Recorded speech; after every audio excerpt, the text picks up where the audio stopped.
ধনেপাতা নিয়ে অনেক ভিডিও দিয়েছি, কিন্তু তবুও ধনেপাতা নিয়ে আর ভিডিও দেওয়ার ইচ্ছাটা আমার কমছে না। দেখতে পাচ্ছেন, সেই মাত্র 5 টাকার ধনেপাতা বীজ কিনেছিলাম, সেই 5 টাকার রূপ দেখুন। মাঝে একটা বিট গাছ হয়ে রয়েছে, হয়ে থাক। কিন্তু এখন তো দেখতে পাচ্ছেন আজ ফেব্রুয়ারি মাসের 10 তারিখ, এত ধনেপাতা তো আর খাওয়া যায় না। থাক, এগুলো ধনে বীজ হবে, ধনেও তো লাগে। টাইট হয়ে গেছে মানে এই জায়গাটা থেকে যদি এখন সবগুলো ধনেপাতা গাছ যদি হারভেস্ট করি, অন্তত 50-60 ধনেপাতা বীজ বেরোবে, গাছ বেরোবে। 50-60 দেখতে পাচ্ছেন, একটা হাইট হয়ে গেছে গাছের 1.5 ফুট করে। ধনেপাতা নিয়ে কীভাবে কি চাষ করবেন আমি আগেও অনেক বলেছি, তো আজকে আবার সংক্ষেপে বলে দিই। ধনেপাতা বীজকে যদি আপনি অক্টোবরের শেষের দিকে করেন, অনেকে বলে যে 24 ঘন্টা ভিজিয়ে রাখবেন। আমি বলি না, 24 ঘন্টা নয়, 48 ঘন্টা নয়, 72 ঘন্টা ভিজিয়ে রাখবেন। ভালো করে ভিজিয়ে নিন, আর ভাঙা ধনে নেবেন, মানে গোটা নেবেন না।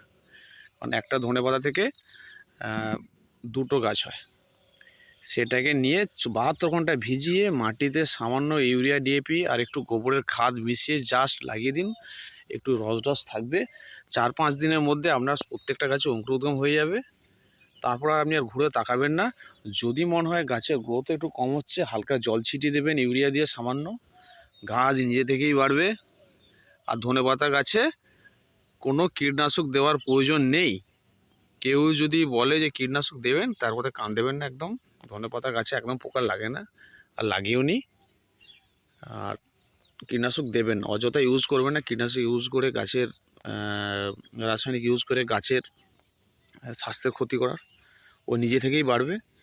আমাদের তো ধনেপাতা দেখুন, ওই দিকের বাগানে কত ধনেপাতা হয়ে রয়েছে, ওদিকে বিট গাছ, কলমি, তারপরে ওখানে গাজর গাছের ধনেপাতা বীজ, তারপরে লাল নোটে রয়েছে, যার ফলে আর ধনেপাতা ওদিকেও হয়ে রয়েছে, ওদিকে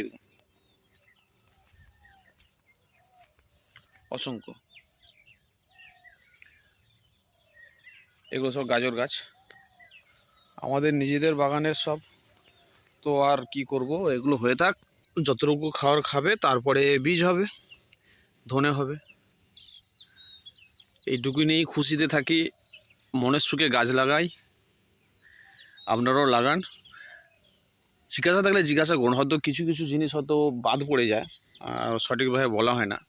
আমি ভিডিও সময় যেটুকু বলি সেটুকুই আপলোড করি, আমার নতুন করে এডিট করার টাইমও নেই আমার। প্রশ্ন থাকলে প্রশ্ন করবেন, আমি উত্তর দেব। অবশ্যই ভিডিওটি ভালো লাগলে লাইক, কমেন্ট, শেয়ার করবেন, কমেন্ট করবেন।